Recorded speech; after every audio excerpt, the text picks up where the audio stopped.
The game Rule of Rose was released in 2006 under great controversy. There's many videos talking about this game's ups and downs during the publishing process, so I won't bore you with that. However, I will bore you with philosophy and psychology. Jean-Jacques Rousseau tells us that man was born free, and everywhere he is in chains. Rousseau generally believed that human beings are, by nature, innocent and good, that they are born with an instinctual drive to be moral and virtuous, and so we can extend that to say that children are as close as we can get to that inherent purity of character, but are corrupted by this world. That society, with its hierarchies and its cruelty, is to blame for this loss of purity. I believe many people take this Rousseauian position, even without realizing it. The psychoanalyst Sigmund Freud takes a different position. He argues that human beings are not born good or pure, or even with the capacity for virtue. The opposite. We are at first driven by what he called the id, the pursuit of as much pleasure as possible and the avoidance of all pains, with no real concern for your fellow man. He essentially argues that we are inherently antisocial, and so Freud would argue that we are not corrupted by civilization, we are civilized by it. That no matter how imperfect society might be, it is overall a force for good. Like Hobbes said, life in the state of nature, philosophically speaking, is nasty, brutish, and short. I believe that the creators of this game would be more in line with this Freudian position, because although the children of the orphanage are, of course, victims in their own right, they are also many times victimizers, left without any sort of moral guidance or structure, usually provided by responsible adults, parents usually. Their innocence doesn't really become a Rousseauian goodness. It actually turns into cruelty. In many ways, the children enact those negative qualities a thinker like Rousseau would attribute to societal structures. Today we'll be examining this game through both a Freudian and Jungian lens. Not that I believe the creators intended the game to be read this way. It's really just more of a fun little thing. I don't know. Just watch it. Once upon a time, there was a precious little girl. Her friend, the princess of the Red Rose, was always at her side. Then one day, her mummy and daddy died suddenly, and the poor little girl was sent away to a strange house. We start off in a bus. Our protagonist, Jennifer, is sleeping when she is woken up by a little boy, asking her what happens next in the story. Jennifer, play with me, Jennifer. Read the story. Please read the story. What happens next?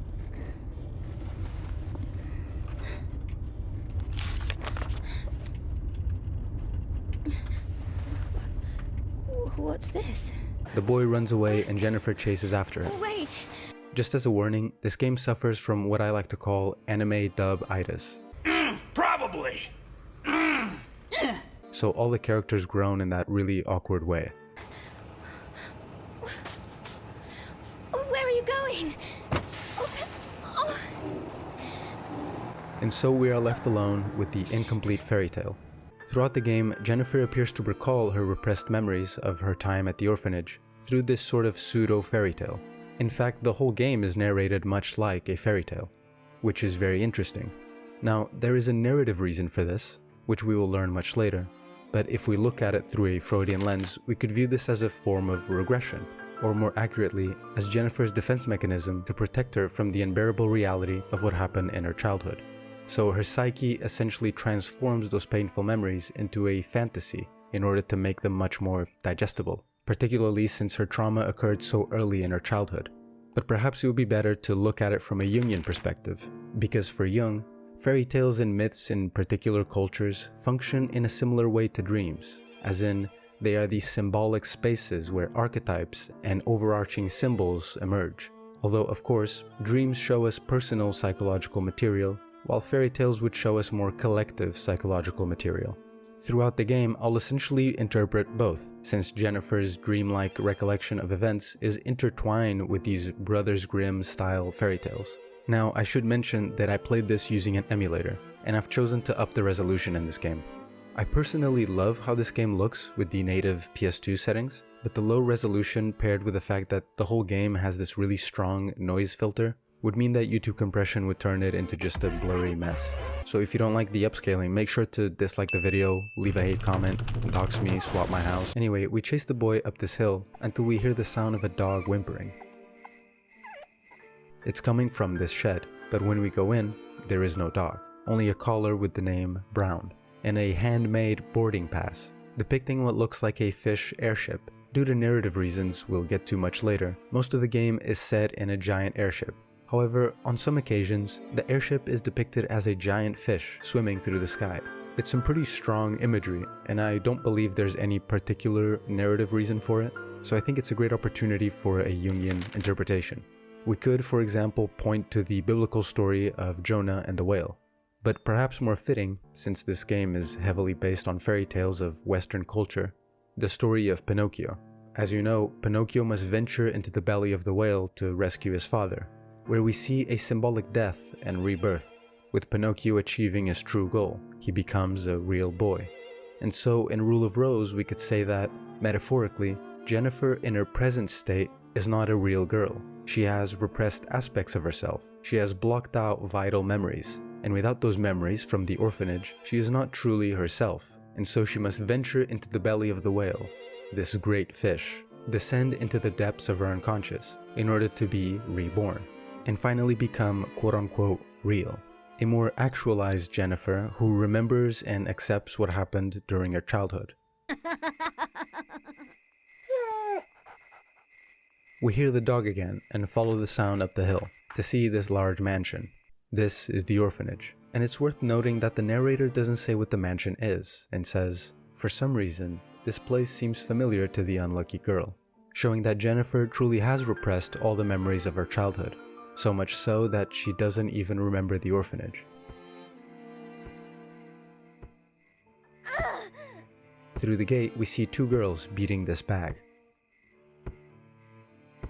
We see the children wear these paper bags many times throughout the game, mainly when they are doing something cruel and horrible. Now, I'm unsure whether the children in reality truly did wear these paper bags, or if this is just a product of Jennifer's dreamlike recollection of her repressed memories. So we can interpret the paper bags differently depending on which is the case. First, if the children did wear these paper bags, we could see it as them adopting a temporary Jungian persona. The Jungian persona being our social mask we use to navigate the social world. The persona is, however, flexible. It is, after all, as Jung said, a compromise between individual and society. The girls then, by putting on these masks, are almost adopting a different persona, one where their behavior is permissible, or at the very least they don't have to take ownership of it. If they never wore these masks, and this is simply a product of Jennifer's dreamlike recollection, we could read it as a case of what Freud called Verleugnung, which roughly translates to disavowal or denial, which is a kind of psychological performance, let's say, where someone rejects the material perception of reality due to its possible emotional and psychological consequences, because they might find that reality too unbearable. In this case for Jennifer, who is an adult now, the belief that children, these symbols of innocence, could also be capable of such profound cruelty. The narrator then says the unlucky girl was frightened and backed away from the gate.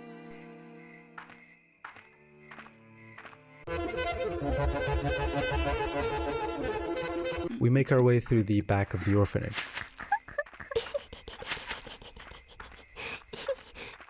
And use the boarding pass to enter.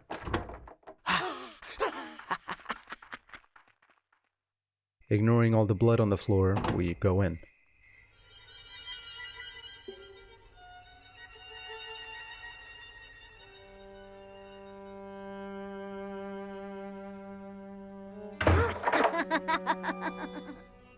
Up the stairs and into the filth room, we see a large doll tied up who looks suspiciously like Jennifer, which is in itself an interesting symbol, especially since it's her as she is dressed now, as an adult. Almost as if part of her has been stuck here. Like I mentioned before, it's as if the Jennifer we see now is incomplete in some way, and isn't quite real. We keep following the boy through the orphanage and end up in the attic. We end up at this door with a wooden delivery box on it. When we enter, we see him in this makeshift throne. We hear on some sort of intercom that there's going to be a funeral, and he says that it's a funeral for our dear friend.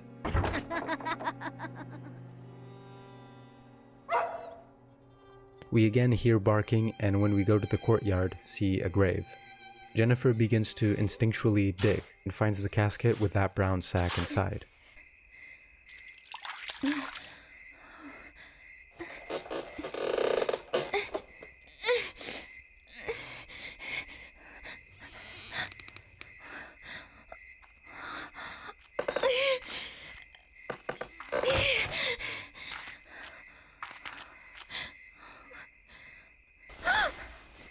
Just look at you. You're filthy.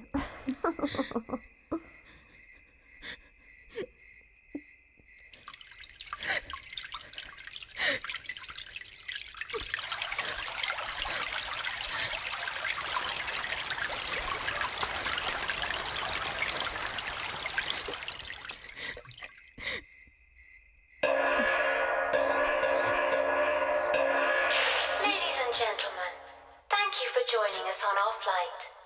Attention all passengers. We will be taking off in a short while. Please take all large luggage to Section 8 of the freight storage compartment. Thank you. The girls then kick Jennifer into the casket and begin to chant.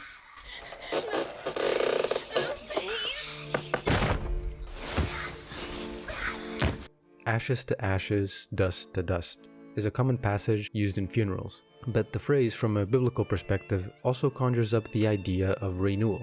The whole funerary passage goes something like, "We therefore commit his/her body to the ground, earth to earth, ashes to ashes, dust to dust, in sure and certain hope of the resurrection to eternal life, through our Lord Jesus Christ." So there is an implied resurrection in the afterlife. Death is not necessarily the end, but a new beginning. In the context of the game, we could read it again as this symbolic death.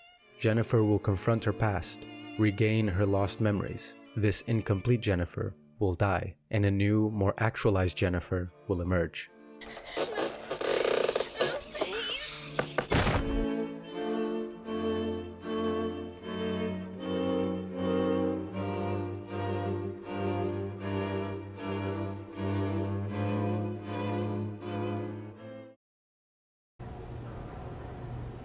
We wake up inside the airship, a sort of dreamlike reconstruction of the orphanage itself, tied up exactly like that doll.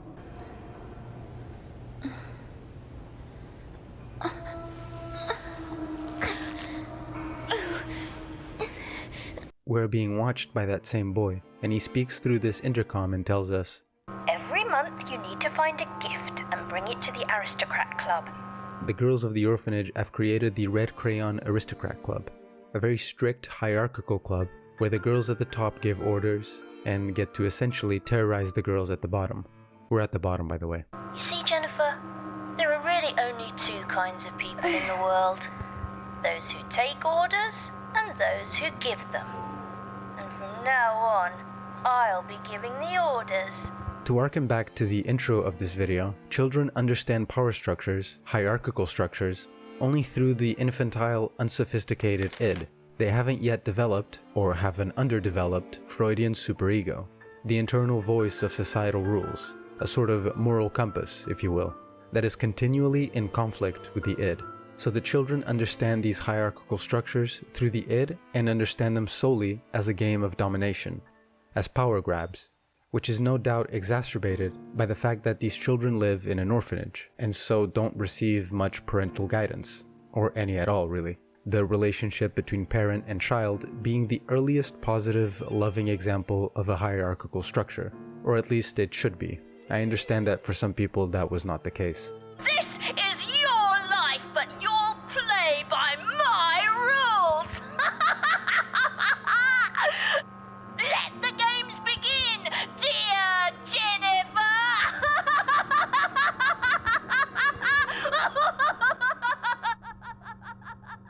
It's not even a real laugh. The scissors come down and cut the ropes. Looking around, we see a casket, with the bag now empty, and some animal hairs inside, confirming that the dog we heard was most likely in the bag. We also, by putting the bucket on the scarecrow, find our safe point, the bucket knight. From a Jungian perspective, the knight would be a manifestation of the hero archetype, representing qualities such as bravery, strength, and protection. Which is interesting since you will see that Jennifer is quite meek. She has trouble standing up for herself, or she had trouble standing up for herself, and that has informed the person she is today. So this, quite sad-looking makeshift knight, can be seen as a manifestation of Jennifer's desire to be protected, and its very existence is sort of evidence that she was not, or maybe even a representation of her desire to be strong and brave, like the knight, and of course protect something very dear to her, that she was unable to protect. But you'll see how that comes into play much later. We leave this room and follow these signs to the Aristocrat Club, where we see this door, exactly like the one we saw in the attic of the orphanage. Today's offering to the club is a beautiful butterfly, one per person.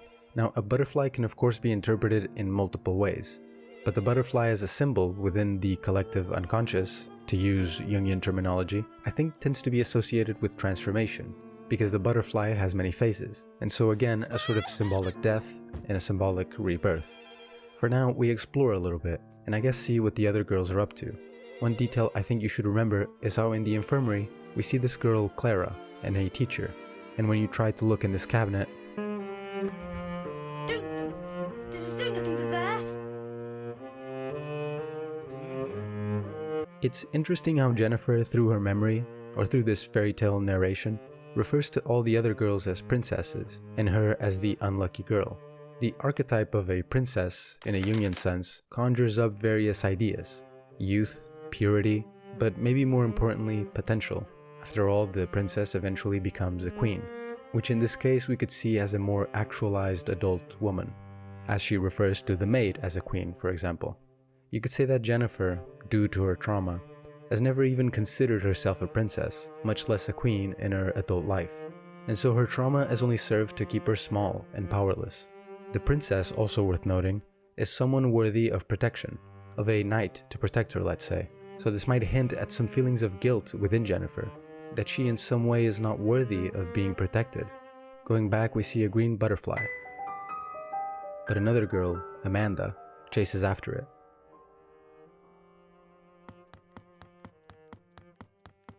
We pass by this dog who has been tied up and hung, presumably by the other children, but we still don't have a way to free him. Going upstairs, we find one of the girls crying over a dead butterfly. We try to reach it.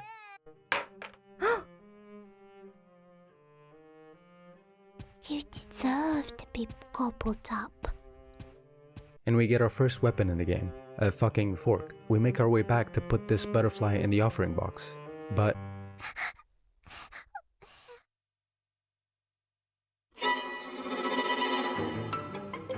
these are sort of our main enemy of the game. They're called imps. Now, narratively, the imps most likely are simply manifestations of the other children in the orphanage, and how they would bully and gang up on Jennifer in a group, especially since we will often see them cleaning or doing chores, similarly to how we see the children at the end of the game.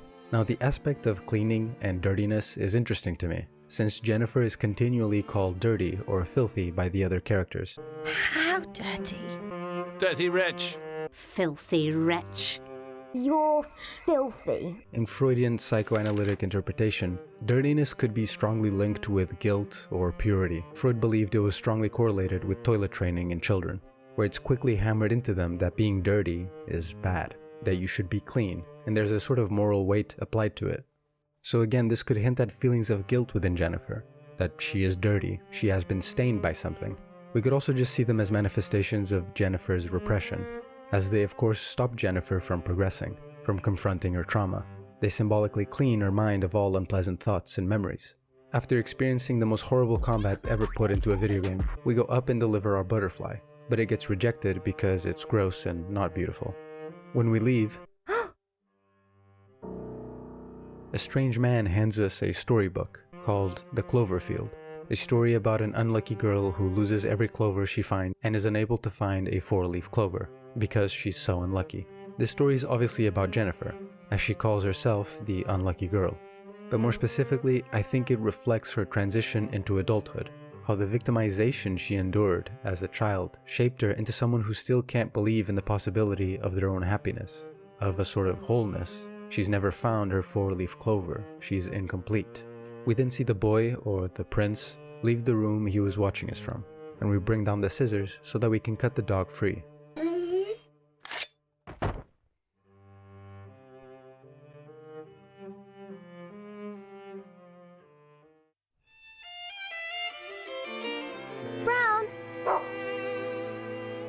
This is Brown, our one companion in this story, helping Jennifer fight and find things. We could say that, in a way, Brown helps Jennifer uncover her repression. In a Jungian sense, dogs are typically associated with loyalty, protection, and of course, unconditional love. Qualities similar to a parental figure, or maybe more specifically, the father archetype. What I'm trying to say is that, in many ways, Brown is a lot like a substitute parent that offers Jennifer the safety and guidance that she never had, much like the positive father archetype. And like the positive father archetype, he will help his symbolic child, Jennifer, find those same qualities in herself. We then meet Wendy. You're the new girl, aren't you? I'm Wendy. It's nice to meet you. She will obviously be important since she is the girl from the intro sequence, Eskimo kissing Jennifer. Eyes fully open, by the way.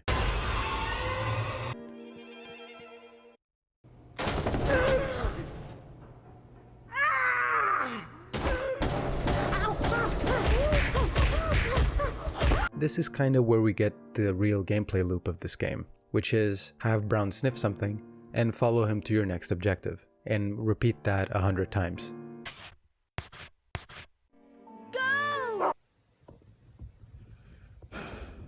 There isn't really puzzles here.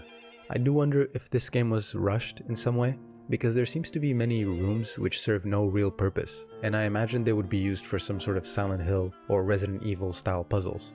I don't know. I very much like this game and understand why it's such a cult classic, but there's not really much substance gameplay wise. I will say that the soundtrack makes all the walking and loading between areas, which happens a lot, much more bearable. It's made up of these beautiful orchestral classical pieces, which I found myself humming along as I played. Now, back in the day, I did watch Cry play this game. Let's not even get into that. So I've known about this game for a long time, and was familiar with the soundtrack. I mean, I've used it in previous videos of mine, so I was afraid I'd get bored or tired of it, but it never really happened. The tracks loop pretty nicely, and I didn't find them repetitive at all. But anyway, we find Amanda, and she found herself a butterfly.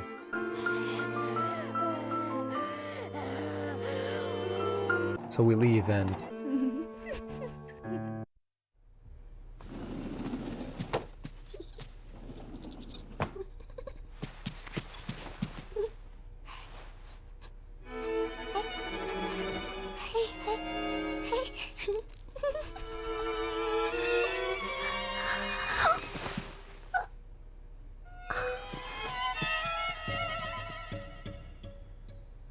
We eventually find this blue butterfly and get surrounded by imps, but you can just pick up the butterfly and run away. We run over to the aristocrat club and deliver it.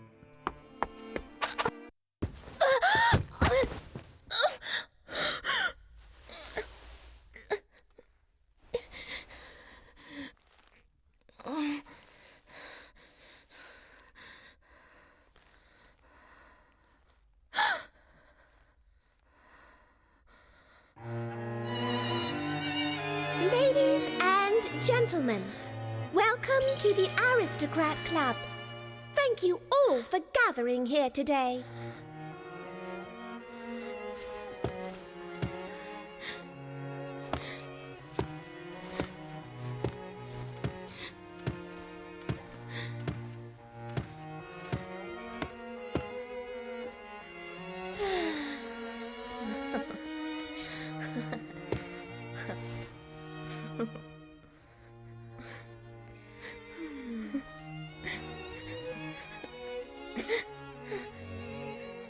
You're a disgrace.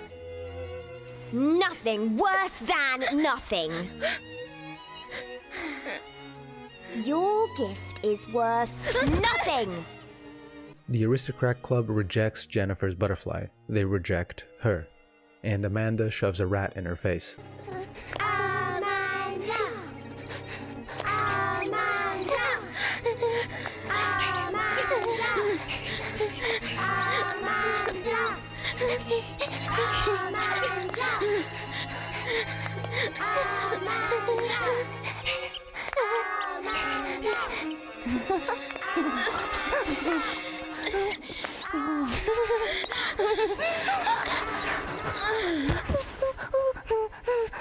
This, first of all, explains the appearance of the rat imps we see in the game, but here we also see a common image in this game.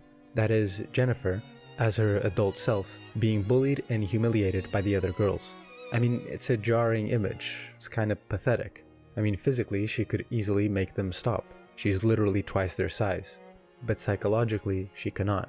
Within her trauma, Jennifer is frozen as the helpless little girl who couldn't fight back. It doesn't matter, she could look like Sam Sulek. When confronted with this unresolved trauma, she is, without realizing, that same little girl. As Freud noticed, we have this proclivity to do what's familiar. Freud once said, "We may say that the patient does not remember anything of what he has forgotten and repressed, but acts it out. He reproduces it not as a memory, but as an action. He repeats it, without, of course, knowing that he is repeating it." For instance, the patient does not say that he remembers that he used to be defiant and critical towards his parents' authority. Instead, he behaves in that way to the doctor. In Jennifer's case, it would be her learned feeling of helplessness, of passiveness, that she will repeat even now as an adult, revisiting her past. Jennifer passes out and wakes up in the attic of the orphanage again. The boy sitting on top of the throne. He says, "Well, do you remember now what a bad girl you were? You haven't gotten your memory back yet, have you? Well, you've really done many, many bad things." Again, we have something that hints at Jennifer being guilty, or feeling guilty for something. Since this child exists within Jennifer's psyche, what he says is also reflective of how she feels. He then says, "When you fully remember what a bad girl you were, this game will end." And then he calls our dog stupid. "You piece of shit! You fucking goddamn fucker! Listen, fuckhead! You have fucking crossed the line!"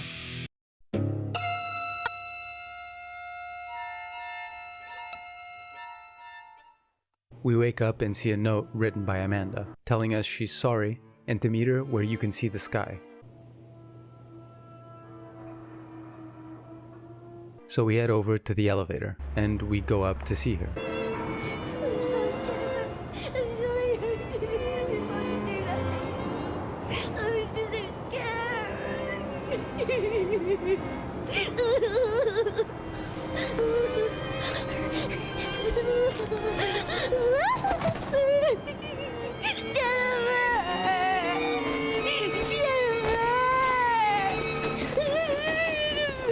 so I did what I had to tonight.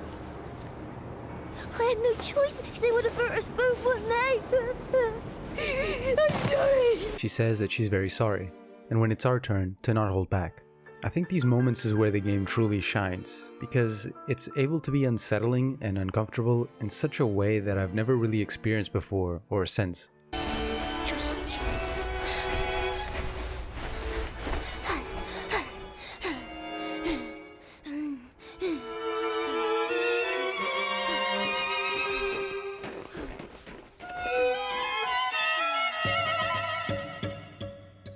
Eventually, we get a piece of paper thrown at us, telling us to go to the offering box, where we find the next objective, to find the white rabbit that has escaped, called Sir Peter. We do the same thing we do all throughout the game basically, which is following Brown to the next point of interest, except when we get to the filth room, Jennifer's room,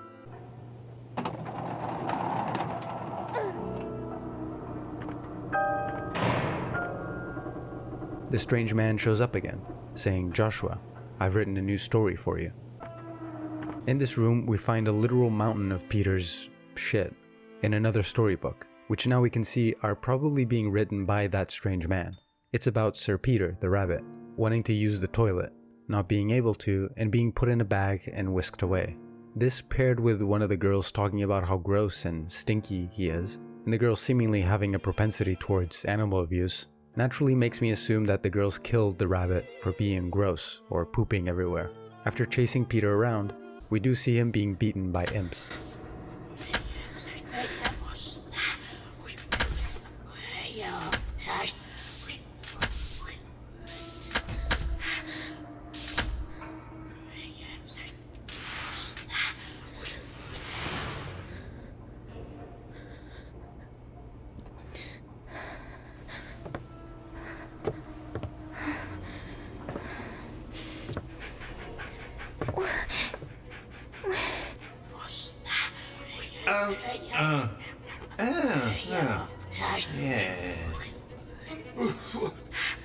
Why, you little rat, Jennifer?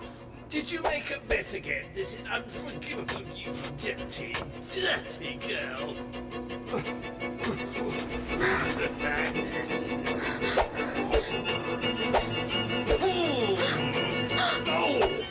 And it's here that we get the first boss fight of this game. We now have to fight the headmaster Hoffman. We see that he has been haphazardly tied up, leaving only his right arm free to hit Jennifer. He only uses his right arm to discipline her, very harshly of course. This, I believe, is because that is the extent of the abuse Hoffman directed at Jennifer. It's interesting how we fight Hoffman while he's tied up. We fight him in essentially a weakened state, most likely because Hoffman directed his abuse mostly at other girls, and to frankly spoil some of the story, sexual abuse. This is why I believe he is tied up by the imps, which, as we talked about before, can be representative of the children themselves. Meaning, in Jennifer's mind, Hoffman's abuse of the other girls spared her from a greater trauma, which in of itself would no doubt cause a great sense of guilt within Jennifer. This leads us to his left hand, which is placed within his own mouth, and I think is a good opportunity for a Freudian interpretation. We could see this as a regression to what Freud called the oral stage of psychosexual development, which is the earliest and most infantile stage. So the hand in the mouth becomes a symbol of Hoffman's perverse return to infantile sexuality, but within the psyche of an adult man, which is a very disturbing thing. And just to clarify, when Freud says things like infantile sexuality, he's not talking about sexuality in the adult sense of the word. He's just talking about forms of pleasure, in the way a baby feels when he is fed, when he feels safe and warm. But to Hoffman, that innocent form of pleasure becomes corrupted and perverse, even, dare I say, dirty. Which leads me to my final sort of thought about Hoffman. What if his excessive, relentless punishment of Jennifer, shown symbolically in this very boss fight, is coming from the fact that she knew, or that he suspected she knew, the full extent of his abuse directed at other girls, excessively punishing her to keep her small and afraid so that she never goes against him in some way. Anyway, the fight itself is honestly pretty bad. It's incredibly awkward and you'll be fighting the camera more than anything. And this fight made me realize that this game could have greatly benefited from some sort of lock-on feature, especially for these fights. Don't get me wrong, I definitely understand the thought of not wanting your protagonist to be a fighter. After all, Jennifer is just a normal young woman, and one who is quite timid at that. I understand that it wouldn't make sense for her to be doing crazy battle rolls or anything like that. But anyway, after a while, we beat Hoffman.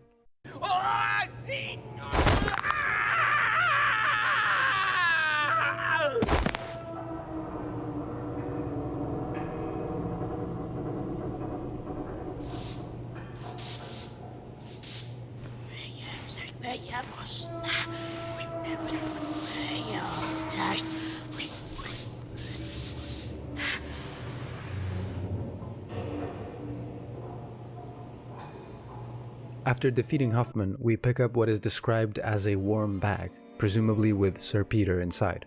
When we make it to the club,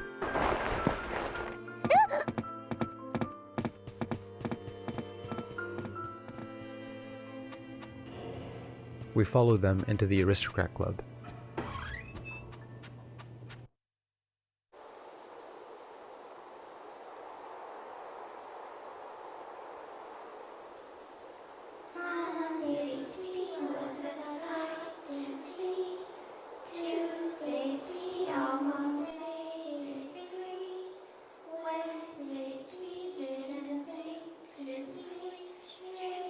We see the girls doing some sort of chant to Stray Dog, which appears to be a sort of urban legend that's been going around the orphanage, seen in these little graffitis on the wall.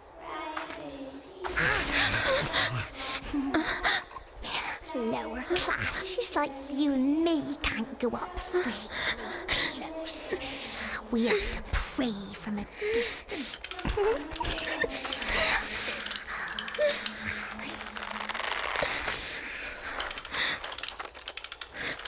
Ladies and gentlemen, welcome to the Aristocrat Club. I wish to thank you for gathering here today.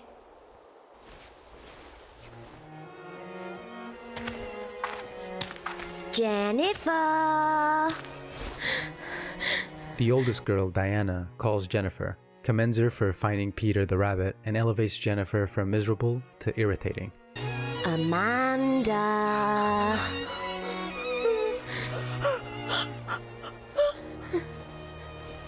This time, the Aristocrat Club make Jennifer humiliate Amanda by making her shove the rat in her face. This by itself could show how abuse is cyclical and passed on to others, although you could argue Jennifer doesn't really do it voluntarily, which definitely shows her general good nature. But that's a very logical and reasonable reading of this scene, and that's not what we do here. So the rat as a symbol is very interesting. Similarly to how Freud interpreted the rat in the famous Ratman case, we logically associate rats with dirtiness, disease, the plague. In Jennifer's case, we have outlined how dirtiness can be strongly associated with guilt for her. Here, she essentially mimics the bullying done to her. However, we see the rat covered in maggots. We essentially see an extra layer of dirtiness, of guilt. So reenacting the cruelty done to her doesn't seem to relieve her psychological turmoil. If anything, it makes it worse. And now she most likely feels guilty for in some way participating in the girl's cruelty. Jennifer wakes up in the attic again, and we are presented with 3 new fairy tales, related to 3 different events from her childhood.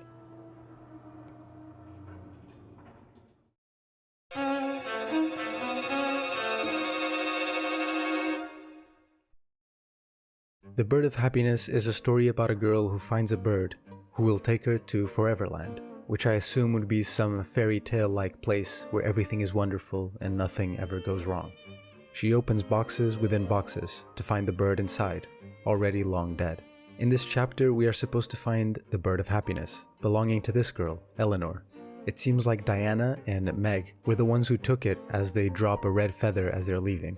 Look at this distinguished gentleman. Look at the way he is sitting, yes. We hand it to Brown so he can trace the scent, and eventually end up in the bathroom, where we see a giant blood splatter. Over here.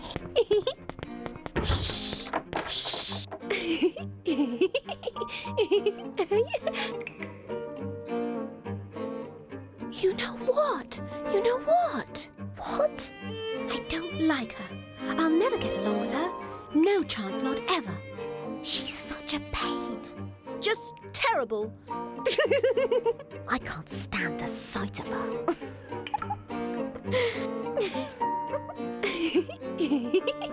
When we leave the bathroom, they ask Jennifer to look for Eleanor's bird, and seem quite excited to see Eleanor's reaction. We then end up in this room where we have to find codes written in Eleanor's drawings to open boxes within boxes, just like in the fairy tale. All the boxes have a theme, which I believe would fit into this imaginary Foreverland. We have a population, a mayor, and most importantly, a family, a mother, father, and a daughter. And interestingly, we find a news story about a man who takes money from his wife's savings to pay off some debt, which leads to their divorce. Could this perhaps be the reason Eleanor is in the orphanage? Perhaps neither parent wanted to take custody of her, or couldn't, due to financial issues, leaving her in the only place they knew they could leave her. It's in this level where we are also introduced to the bird imps, which from a design standpoint, I love. And from a gameplay standpoint, I want to carpet bomb them. We mostly find them up here on the roof/attic area of the ship, so I'm assuming Eleanor kept her birds up here in the orphanage. Or maybe that's just where they made their nests and she would take care of them. But anyway, we eventually get all the codes to all the boxes and find the bird.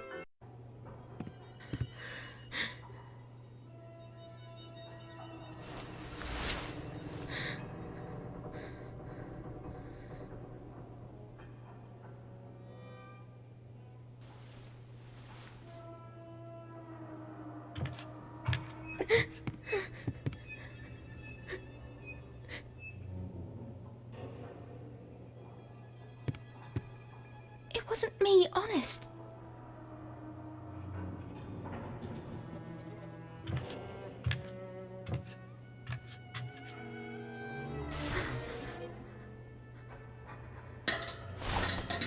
Eleanor places the dead bird in its cage and makes her way to the offering box.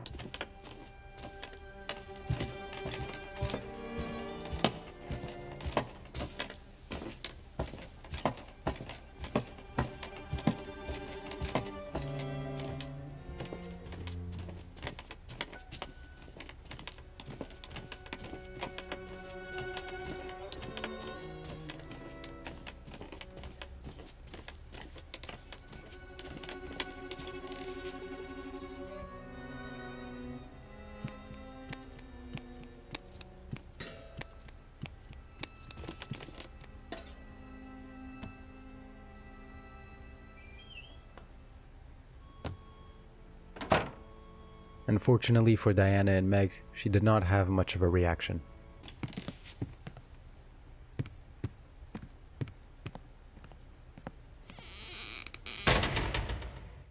From a Freudian point of view, we can interpret this entire chapter, the bird of happiness which will bring Eleanor to Foreverland and give her a family, and the death of that same bird, as representations of a child's forced and far too early transition from the pleasure principle to the reality principle. In Freudian psychoanalysis, children are mostly, if not completely, driven by the pleasure principle. They instinctually seek pleasure and attempt to avoid all pains. And it's through the pleasure principle that we get these sort of childish fantasies of magical birds that will take us to magical places, which will magically bring us all we desire. At some point in our lives, we are confronted by what Freud called the reality principle, and like its name implies, it shoots down those fantasies. It tells us that there is no magical bird that will bring us to magical places, and that we cannot simply seek pleasures, and that some pains cannot be avoided. Eleanor, and I suppose all the children of the orphanage, we could say are prematurely confronted by this reality by virtue of being in the orphanage. The pleasure principle in an ideal scenario is nurtured by our parents, our family, the people that shield us from the harshness of reality, and who slowly introduce us to that reality in a safe manner, and at a more appropriate time. But the children of the orphanage obviously have none of that. When we wake up in this room again, we find the last page of the fairy tale. The moral, everlasting happiness is a joke. From this, Jennifer writes everlasting on this chalkboard. Each story will give us one piece of this phrase, the phrase being the promise that Jennifer has forgotten, the reason the boy says she's a bad girl, and I suppose the ultimate source of her feelings of guilt.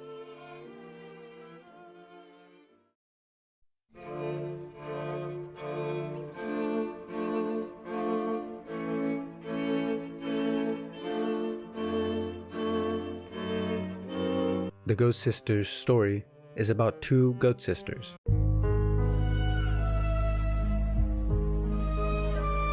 The little sister writes a love note to the big sister, but the big sister rips it up and eats it. The little sister rips open the big sister's belly and grabs the note, but now she has no one to read the love note to. We find ourselves in a room with Meg, who seems to be looking for something. In this room, we actually see this large burlap sack with a hole in it, which is pretty on the nose foreshadowing to the end of this story. During our exploration, we find a note about Stray Dog, this monster that kidnaps children who don't do their chores. And as an aside, this description of him was given to the girls by the Princess of the Rose, who we have not met yet. We just saw this doll once or twice. Moving on though, we find a scrapped or crossed out love note written by Meg, intended for Diana. We then have an amazing, slow burn, spine-chilling, bone-tingling, Kino masterpiece of a fight.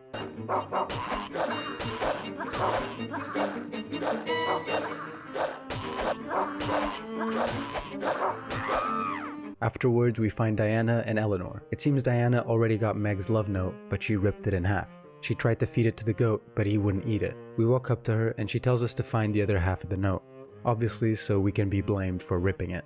And we'll find the other half in this room.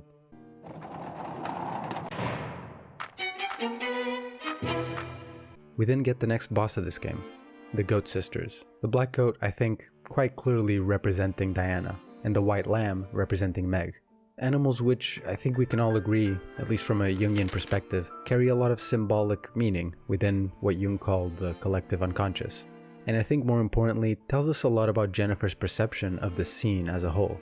This love-hate relationship between Diana and Meg. The black goat would typically be associated with sin or corruption. We can think of common depictions of the devil as a goat or taking the form of one. The white lamb would be traditionally associated with purity and or sacrifice.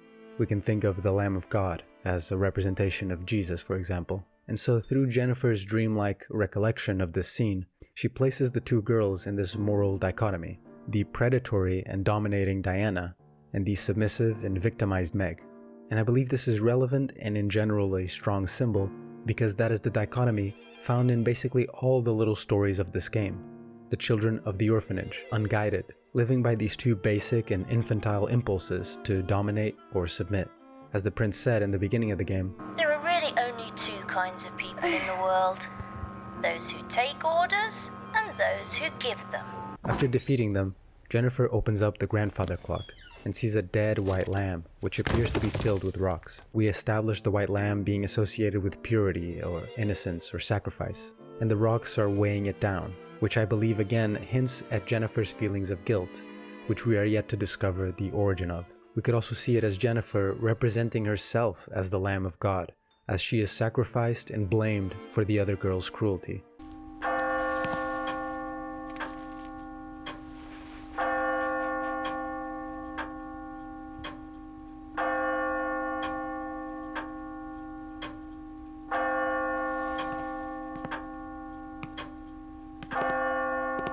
There you are. There you are.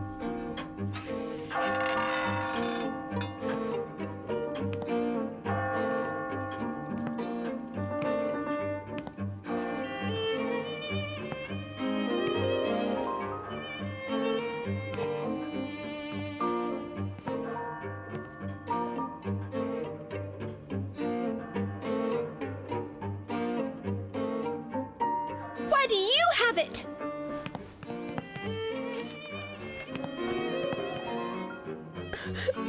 How could she? How could she do that to me? What did I ever do to her? I can't get along with girls like her.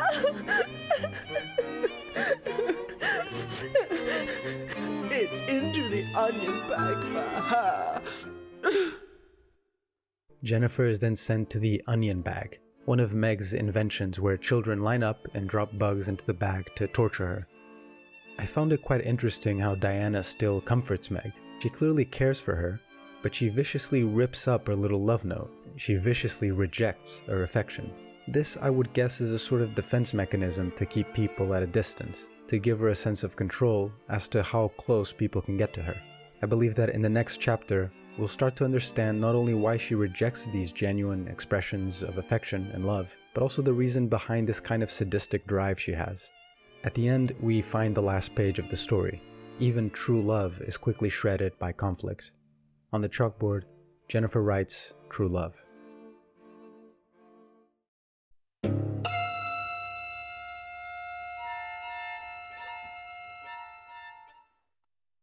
The Mermaid Princess story is a very Brothers Grimm style take on The Little Mermaid, where the Mermaid Princess falls in love with a prince who doesn't love her back. She grows old and decrepit and dies alone.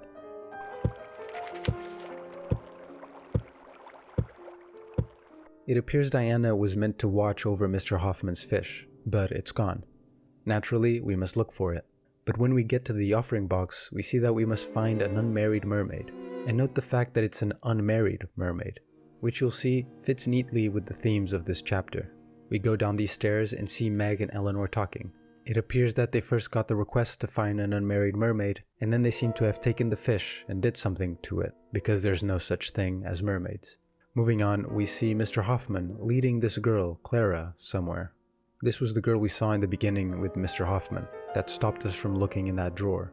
As we keep exploring, we find a fish head, some doll legs, and die multiple times because the game keeps spawning hordes of enemies that stunlock you.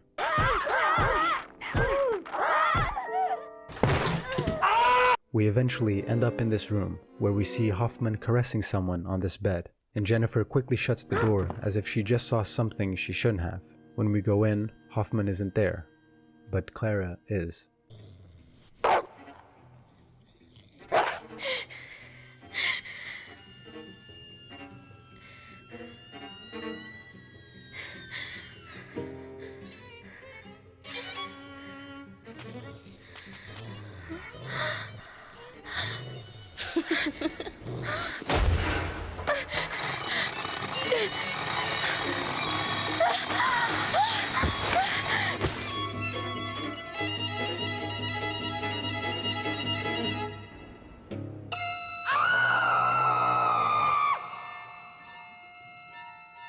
We then get the next boss of this game, the Mermaid Princess. This, we could say, is a symbolic reenactment of Clara's sexual abuse at the hands of Hoffman, interpreted, of course, through the psyche of a young Jennifer, who no doubt had trouble understanding what exactly she was witnessing. Clara is seen with open wounds on her wrists, which are supposed to serve as the pseudo-gills of a mermaid. This would probably hint at some form of self-harm. which itself usually comes with some extreme negative feelings surrounding body image. One of her attacks is puking, and we can sometimes see she has a large gash on her stomach. This is interpreted by the community of this game as the morning sickness from a possible pregnancy, and the scars left by the abortion, respectively. And I would have to agree. For my admittedly little understanding, in the 1900s, a hysterotomy, abortion, was performed under medical emergencies, which would leave a large vertical scar, similar to a C-section. But then we of course have the most prominent feature, her mermaid lower half, made out of rope. This, from a Jungian point of view, we could interpret as a bastardized, corrupted version of the classic tale of sirens, who lure sailors into the sea. So the mermaid, as a pseudo-Jungian archetype, has a certain feminine and sensual quality. But of course, in those tales, the mermaid is the potent figure. She is in some respect the abuser, let's say. But Clara is the victim, and so we get this corrupted mermaid, a tied-up, victimized mermaid, who is forced against her will into this sensual feminine role, not to mention still in her adolescence. So the siren, the mermaid, as a symbol of feminine potency, would be to Clara the very source of her suffering. Now, narratively, she would of course be the mermaid in the Mermaid Princess storybook. However, in the story, the mermaid loves the prince and desires his love. We will speak about how this is twisted in a very gruesome way a little later. Because remember, the main character of this chapter is technically Diana, and as you'll see, Diana finds herself in a similar position to Clara. So she too is the mermaid of that story. Now, I feel like I have to mention, this was one of the most frustrating gaming experiences I've ever had. The whole boss fight took me around 10 minutes to complete, and that's the successful one, not counting the 6 times I died while getting stun locked. And to be honest, I did cheat a little bit. I used the emulator save states, so that when I died, I essentially respawned right next to the boss. Had I not done that, I would have to redo the whole beginning section over again 6 times. But anyway, I did eventually defeat her.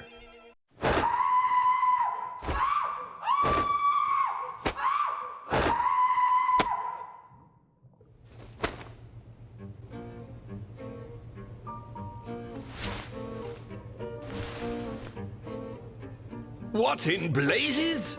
Just who did this? Who made this mess? Was it you? Go on, tell me. Answer me, Diana. No new mummy or daddy would ever want you if you don't like that. No, I won't be angry. Just answer me. It was you, wasn't it? You were in charge after all.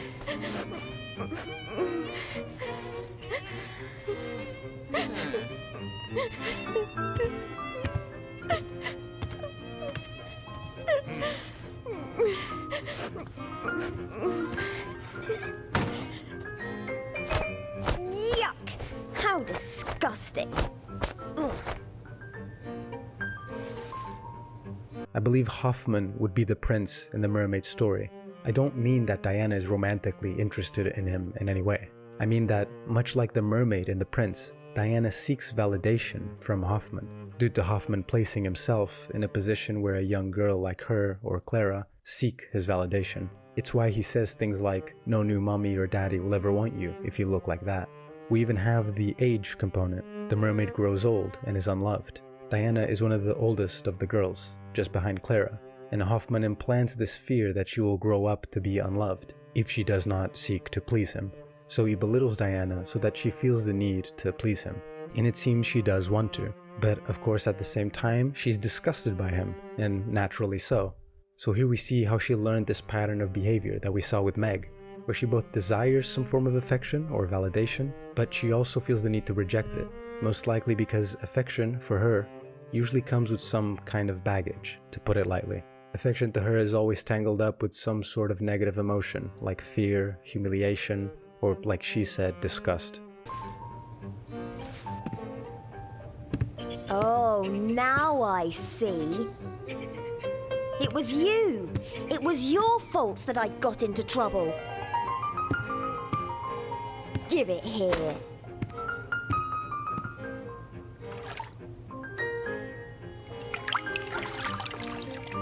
Oh my, I see a stain. I've got to clean it up. or Mr. Hoffman will be angry with me. We wake up and get the last page of the story. I am yours, even in death. Jennifer writes the last piece on the chalkboard. Her promise that she has forgotten. Everlasting true love, I am yours. But we still do not know who this promise is directed at. When we wake up in the Aristocrat Club, there are no more storybooks, so we leave. However,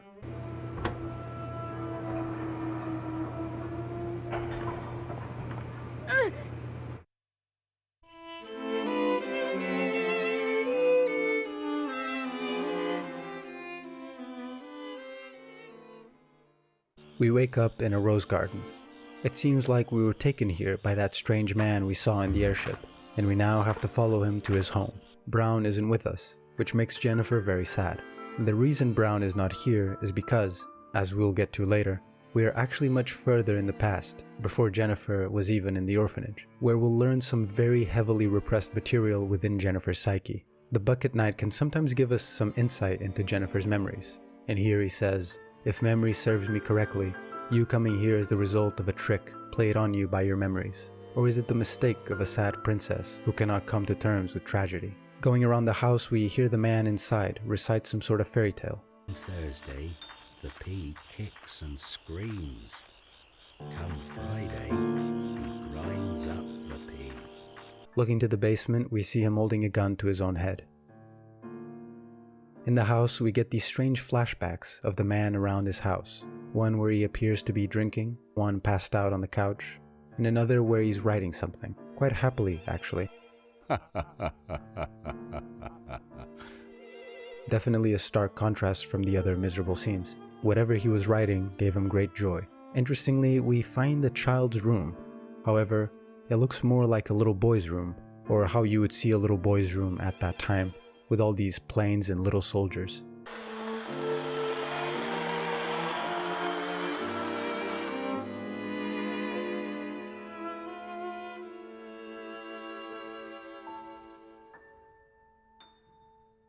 Jennifer can't seem to take her eyes off the crashed toy airship. We make our way to the basement. The man says, "Welcome home. It's almost bedtime for you," and then calls her Joshua. To make things more confusing, we find a series of letters from Wendy, the girl from the airship and from the intro of the game, to Joshua, saying she's seen him from the basement window. She calls him her prince in need of rescue, and then she'll save him from the crazy man. And finally writes the promise Jennifer wrote on the chalkboard, "Everlasting true love, I am yours." Also in this room we find the newspaper clipping of a luxury airship that crashed during a storm, and it's unknown how many, if any, people survived. To begin to explain all of this, we have to go back to the very start of the game, in that very first storybook the boy gave us, where it says the unlucky girl's parents, Jennifer's parents, died suddenly, and we see a drawing of an airship crashing. She was then taken to a strange house, not the orphanage, but the crazy man's house. So Jennifer had survived this airship crash and was taken in by this man who calls her Joshua. But why does he call her that? The answer to that can later be found in the man's diary. His name is Gregory, and he lived in this farm with his son Joshua. His son gets sick one day and only seems to get worse as time goes on. He's unable to play or help his father on the farm. Gregory makes these little stories for Joshua, and they seem to be the only thing that bring either of them any joy. So he continues making them, until one day, he presumably dies from his illness. This, I suppose, sent him down a depressive spiral, and he has developed what I can only describe as a form of neurosis, one where Joshua never died, as he turned Jennifer, the girl he saved from the airship, into his son, Joshua. The natural conclusion is, of course, that Jennifer was taken hostage, which is definitely true in a material sense. But what if Jennifer also, for a while, believed herself to be Joshua as well? We've spoken about unconscious defense mechanisms, like the Freudian disavowal, how people can reject material reality in order to protect their psyche. And here we have Jennifer, who just suddenly and traumatically lost her parents, who barely even had time to process the situation, and at such a young age. Would it be so crazy to say that maybe she also suffered a sort of neurosis, where reality was so painful to accept, she unconsciously takes on the role that the nearest adult imposes onto her. She takes on the Joshua persona to avoid confronting her reality. I mean, she does seem to have also repressed the death of her own parents. She doesn't really seem to remember the crash, What if that repression actually happened while she was in Gregory's home, while she was Joshua, and not later? Anyway, we try to open this cabinet and this teddy bear falls off. We then look up to see Wendy, who says she'll help us to get out of here, just like she promised in those letters to Joshua, who we now know is actually Jennifer. We wait a while and she unlocks the door for us. We meet with her upstairs and she says she wants to take away the dangerous thing from the man for his own good. The dangerous thing, of course, being his revolver. Wendy finds it in his study and the two girls run away. Now, this chapter is called Gingerbread House, which obviously draws parallels to the story of Hansel and Gretel, where a brother and sister who were abandoned in a forest are lured into this witch's house because it's made of sweets and delicious things. The witch in fact wants to devour them, so she fattens up Hansel, the brother, in order to eat him. But his sister saves him by pushing the witch into her own stove. It's fairly obvious how the characters line up, Gregory being the witch, Wendy the sister, and Jennifer the brother. However, the devouring, I believe, is more symbolic. Jennifer, her ego, is at risk of being devoured by Gregory's sort of neurosis. She was at risk of losing herself and fully adopting the Joshua persona. The girls make it to the rose garden and Wendy says, "I'm so glad. Now we can always be together." She asks Jennifer if she'll trade the teddy bear for her brooch, and they decide to name the bear Joshua. And so we could say that Jennifer successfully lets go of the Joshua persona. Wendy takes Jennifer's hand and they renew their pact. Everlasting true love, I am yours. So I guess we finally know who Jennifer made the promise of everlasting true love to. It was Wendy, although we still don't know how it was broken. We wake up with the boy or the prince holding our hand as he runs off. Now looking at him, it's clear that he wears the same clothes as Joshua, and that he is connected to Wendy in some way, since it transitions from Wendy holding Jennifer's hand to him holding it.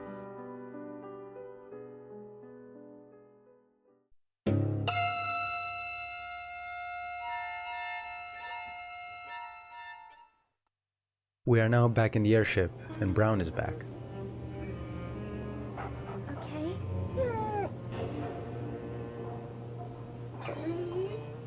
And we see that the object we must find for the Aristocrat Club is Joshua the bear. And whoever finds him will earn a red crayon and will be invited to be part of the Red Crayon Aristocrat Club. Eventually we find Gregory, talking to himself saying, "I'm sure Joshua will like this story I wrote for him." And we pick up one of his storybooks. This one's called Rag Princess, which is clearly inspired by the story of Cinderella. It tells the story of the Rag Princess, which in this case would be Amanda, how she sewed and wore rags while her stepsisters wore beautiful dresses and went to the ball. One day, a fairy godmother, who looks like Joshua the bear, tells her to sew an ash-gray dress to go to the ball. Her rag dress is so gross and smelly, she stinks up the whole town. So she decides to have another girl, Jennifer, wear the dress so that the two of them could be friends. Let's talk a bit about how Cinderella and Amanda are archetypally connected, and then how they differ from each other. So both Cinderella and Amanda start in a similar position, materially and psychologically. They are both humiliated and bullied girls that are placed at the bottom of this internal hierarchy between other girls. And like we talked about before, we can interpret the dirtiness as a symbol of guilt. So Amanda internalizes her dirtiness. She has begun to identify with it. She is totally immersed in this infantile social hierarchy and accepts the role given to her by the other girls, which is to be expected since she is so young. Even though, as you will see, Amanda takes it a step further. Cinderella in the story, however, is able to transcend all of this. The rags she wears are just that, rags that she wears. They are not an intrinsic part of her, and of course the prince is able to see this. In the Rag Princess story, she does give the rags to someone else though. She is still the Rag Princess, like I said. She isn't able to rid herself of the role imposed onto her, but she decides to project that dirtiness onto someone else. And this is something you'll see take form as the chapter goes on. We go into this area and see her working away and making the strange sounds that she usually makes.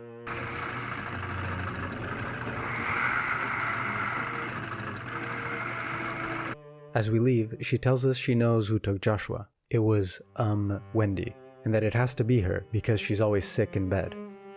Right. We visit Wendy and she says some of the other girls accused her as well, and that she's sorry for losing him since she did promise Jennifer she would take care of him. While we're in our investigation, we see Amanda, carrying what seems to be Jennifer's dead body. She dropped the key that goes to her glass case protecting her diary. We'll talk about the diary a little later in the chapter, however. We then see Amanda carrying Jennifer's body in the elevator, but before we can follow her,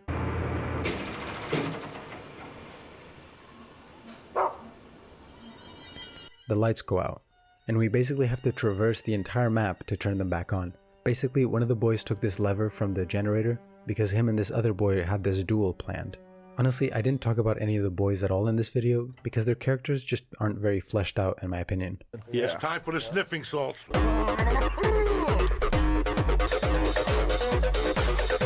An hour later, we turn the power back on and we go up the elevator to meet with Amanda.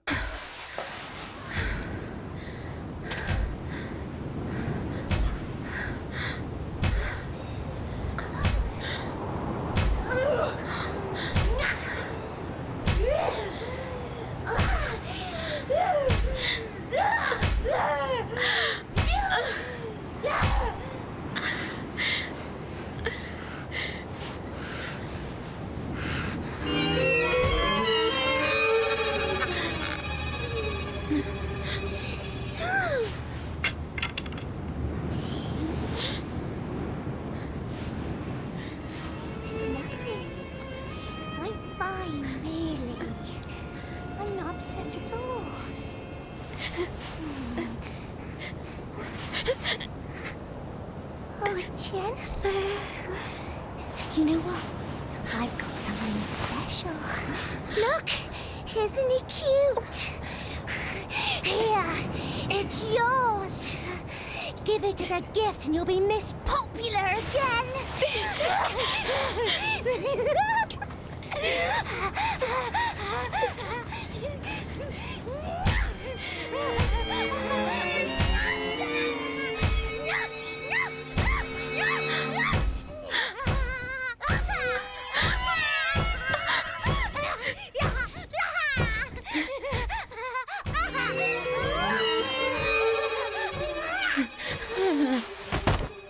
We finally see that Amanda has actually been carrying a doll she made to look like Jennifer. When you read her diary, it becomes quite clear that Amanda only likes Jennifer when she can place herself above her in this social hierarchy made up by the girls. We see that she is excited about a new girl coming to the orphanage, Jennifer that is, but it's not really because she can have a new friend. It's because she wants someone under her, and when Jennifer is placed above her, she begins to passionately hate her. What's interesting is that Amanda doesn't show the same amount of resentment towards other girls like Diana or Meg or Eleanor. Amanda has basically completely internalized this infantile, tyrannical hierarchy the girls have built. She is, in a way, the purest expression of that hierarchy. She's been so traumatized, so repeatedly humiliated, she wholeheartedly believes what the prince said at the beginning of the game. There are those who make rules and those who follow them. For her, this is the only way she understands relationships. Every interaction is a power struggle between dominance and submission. From a Jungian perspective, we could say she is a good example of what Jung called shadow possession. The Jungian shadow being the repressed, antisocial, and to some extent instinctual parts of the psyche. The urges and desires we hide behind the persona. So it's as if Amanda identifies with her shadow completely. She is possessed by it. She lies, manipulates, cheats, not because she's evil. She is simply, like any of the other girls really, misguided, with no responsible adults around, with no responsible parental figures around. She has learned that to survive, she must identify with her shadow and utilize it as much as possible. In the last pages of her diary, Amanda draws herself as a princess, sprouting wings and flying away. But as we turn the pages, the drawing becomes messier, and her lines are more aggressive, until the image completely collapses into this incoherent mess. It appears that Amanda, much like Jennifer, longs to see herself in the princess archetype. She longs for that fantasy, but like Jennifer, her fantasy collapses, and in her case turns into a shapeless, instinctual scribble, which we could view as a representation of her shadow possession. Anyway, it's quite clear now that Amanda was the one who took Joshua, and is now handing it to Jennifer so that she gets punished for stealing him. So we go and hand it over to the Aristocrat Club.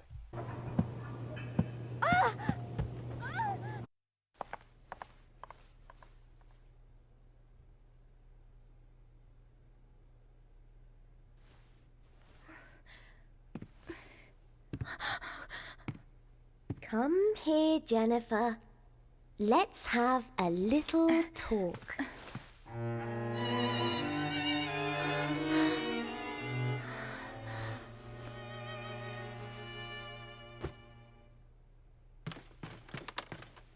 she's the one who stole it.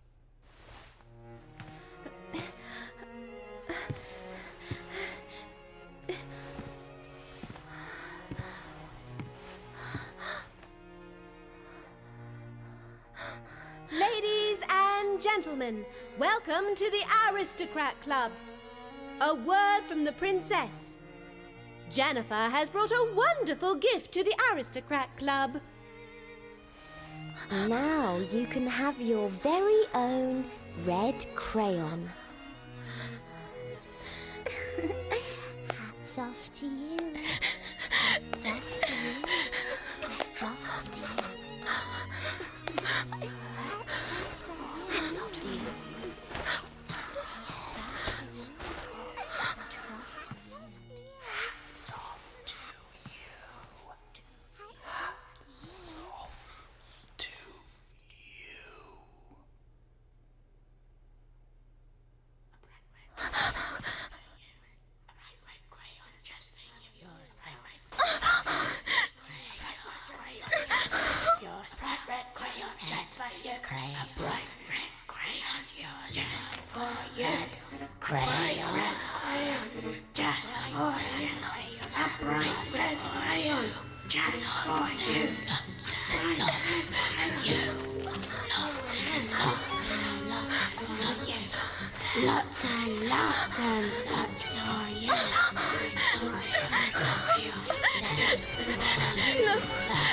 No, please.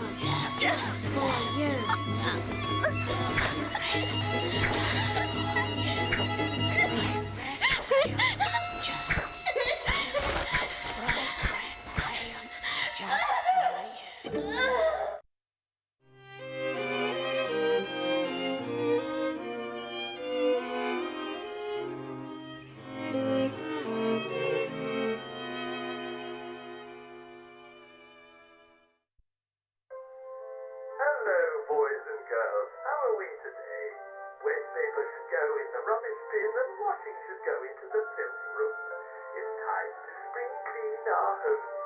Everyone bring your brushes and dustpans and gather round. Do I make myself clear, children?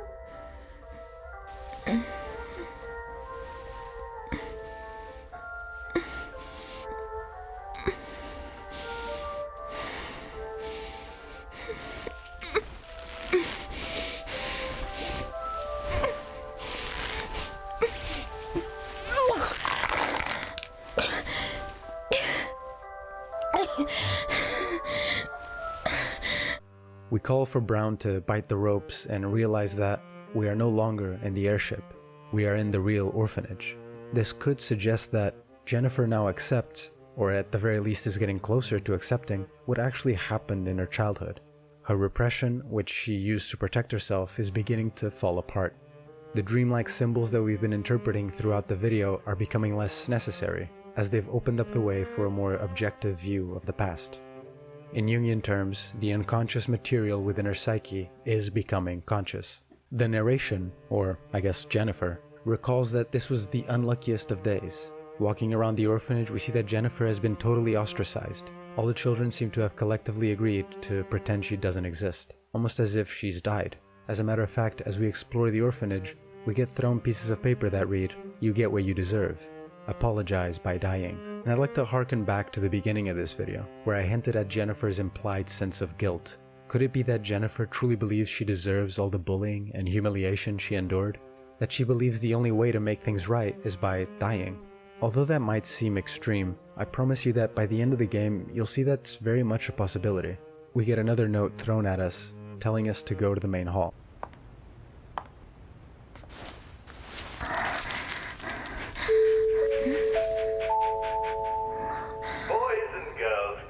Time is over. Waste paper should go in the rubbish bin and washing should go into the filth room. Are the rooms all spick and span? Are the halls all sparkling clean? It's almost time for bed. Diana, Eleanor, Xavier, Meg, Susan, Nicola, Thomas, Clara, Olivia.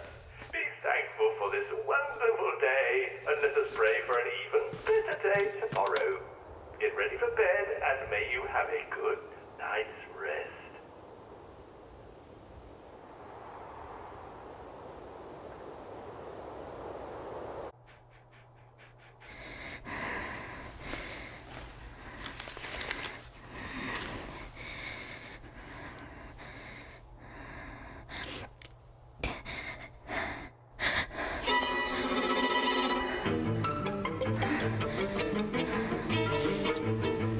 this month's gift is Jennifer, with a drawing of her being hung. Although Jennifer is making progress in coming to terms with what happened in the past, I believe this is a misremembering, or again, maybe more accurately, a manifestation of her guilt. But anyway, we now have to kill the imps shown on this door to proceed, which is very annoying and takes a very long time. When we do, we can go to the courtyard.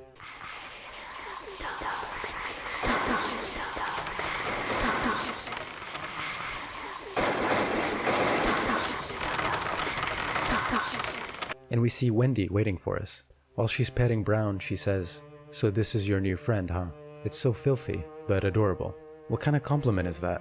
What the fuck's your problem? You get in my face with that, I'll beat your goddamn ass. Oh yes, Jennifer. There will be an Aristocrat Club meeting after this. Today will be the most wonderful day. I hope you enjoy it. While I was playing the game, it was at this moment that I realized that we never see Wendy at any of the Aristocrat Club meetings. But the way she spoke here, it's as if she's been in all of them. And by this point, we know that Wendy was a very important person to Jennifer. She's the one who got her out of Gregory's house, and they made a promise of everlasting true love between each other. Clearly, there are some vital details Jennifer is still repressing. On this casket, we find the next storybook, the funeral. Once upon a time, a girl found a hole in the ground in the yard. The little people came out and told her the news. Today is the day of your funeral. If you don't like it, then you must sacrifice your friend. Who wants to be buried alive? So the girl did what she had to, and buried her best friend. And then we get a line that is clearly representative of Jennifer's guilt and self-hatred. Well, I wouldn't want to be her best friend.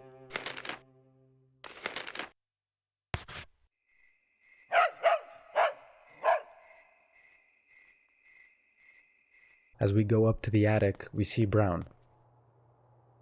But it was just a doll. And again. Until we see that this month's gift was never Jennifer, it was Brown.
It turns out that all this time, Wendy was the princess of the Red Rose. It was because of Wendy that Jennifer was bullied, humiliated, ostracized.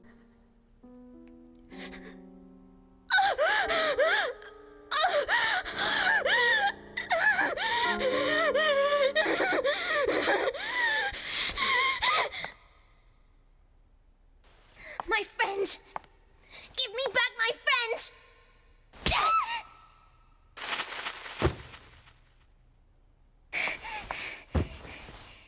Liar! Go away! Just go away! I'll never forgive you. Not ever! And as for the rest of you, how could you believe all those lies? Aristocrats! You're just the opposite. I hate you, and I hate you, and you! And I hate myself the very most for playing your stupid games and not having the strength to stand up to you! It's all just hideous!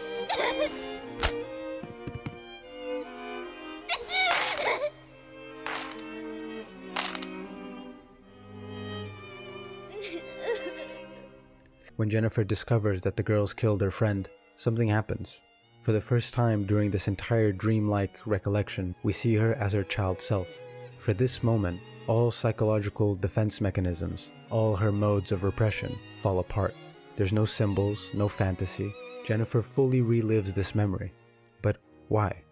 Well, we have to think about why Jennifer struggles to remember her past objectively to begin with.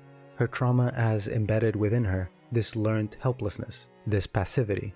But in this memory, she manages to find a source of strength in her love for Brown, her desire to protect him. Earlier in this video, during one of my crazy ramblings, I compared Brown to a kind of parental figure for Jennifer, to the father archetype, a symbol of strength, order, and more importantly, guidance. If you think about what Brown does, he guides Jennifer, he practically leads the way the entire game, and he helps her fight. He tries to protect her, and how many of the girls in the orphanage can say they were protected? And it's through this symbolic positive parental figure, through her love for Brown, that Jennifer is able to confront the infantile, tyrannical games of the girls. But we still do not know why Wendy did all this.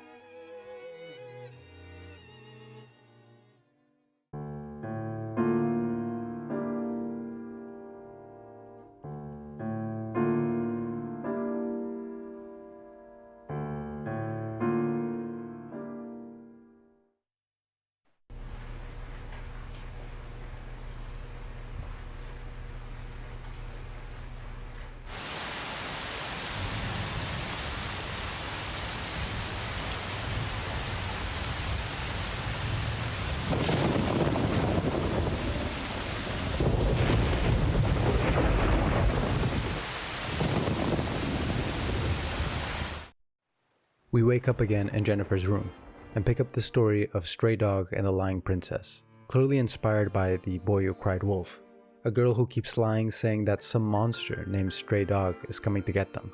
And then of course, the one time she was actually telling the truth, none of the girls believed her and they were all gobbled up. If you recall the last time we talked about the Stray Dog legend, it was established that Stray Dog was described to the girls by the Princess of the Red Rose, which we now know was Wendy the whole time. When we leave Jennifer's room, we notice the girls talking about how Jennifer slapped and humiliated Wendy.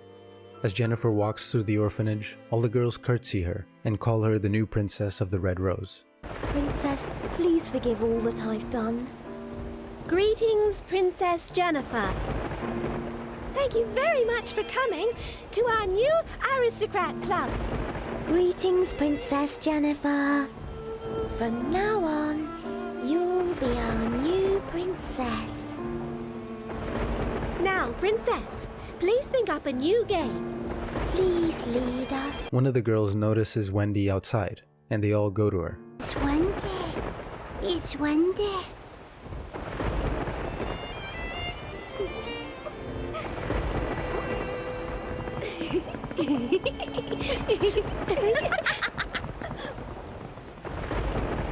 On the blackboard, we see that they have stopped believing in the stray dog legend because they don't believe in Wendy's lies anymore. But when we go into the main hall, we hear something.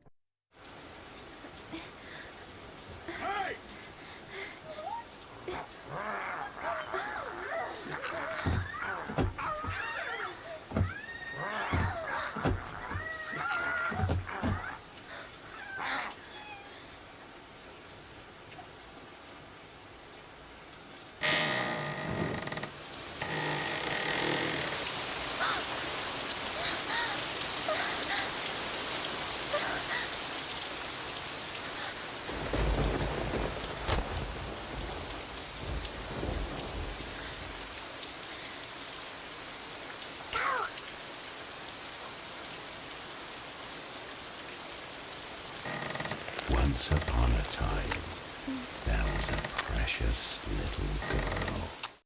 And now we have the final boss fight of the game, Stray Dog. As you've likely realized by now, the boy, or the prince we've been following that started this whole adventure through Jennifer's psyche, was actually Wendy all along, dressed as Joshua, Gregory's deceased son. She manipulated Gregory, an extremely mentally ill man, trapped in his delusion of his son still being alive, by dressing up as his son, the one person he is so desperate to see again, and would never deny any of his wishes. She brought him to the orphanage and, presumably, only intended to scare the other children, to reassert her power in these infantile games of dominance.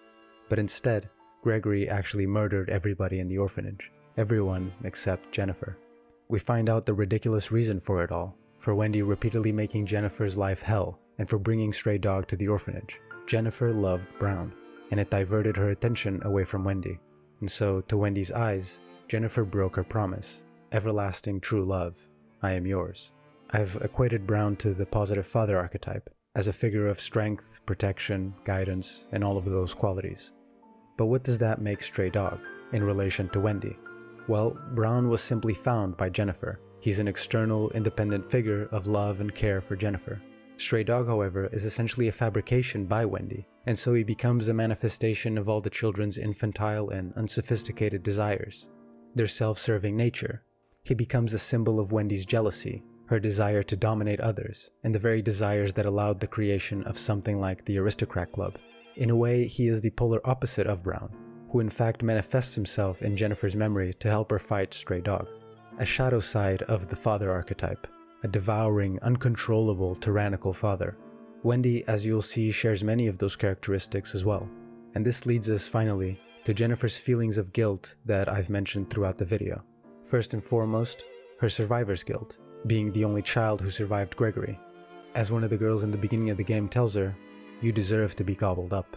But perhaps more importantly, her deep-seated guilt for loving Brown, for quote-unquote abandoning Wendy, feeling like, had she not loved Brown and cared for him, and simply stayed by Wendy's side, none of this would have happened.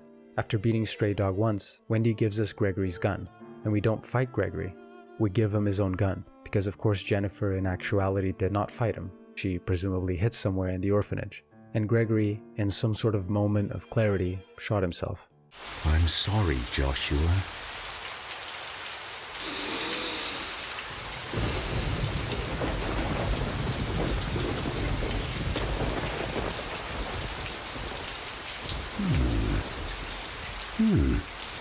Yes.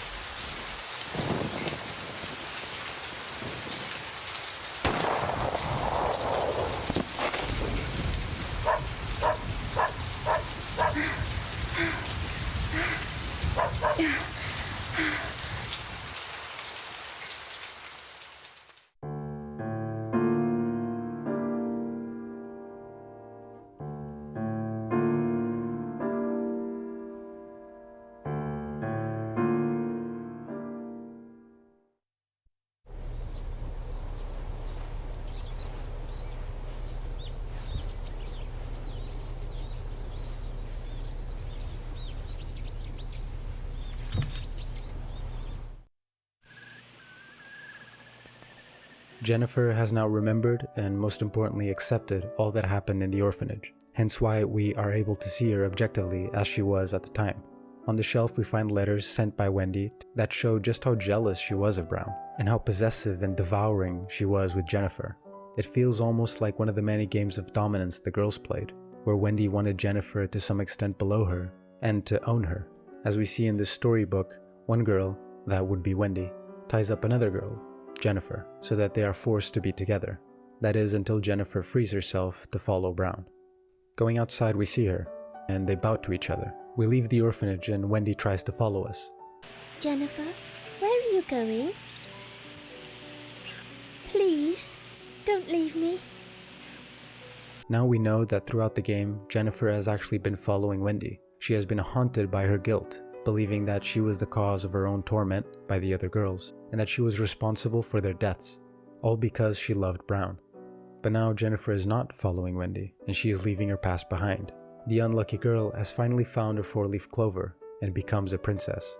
And now that she is not plagued by her guilt, and she is able to tap into her inner strength, she can now do what she was not able to do before: protect the memory of her friend that guided her and protected her all this time.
Fuck.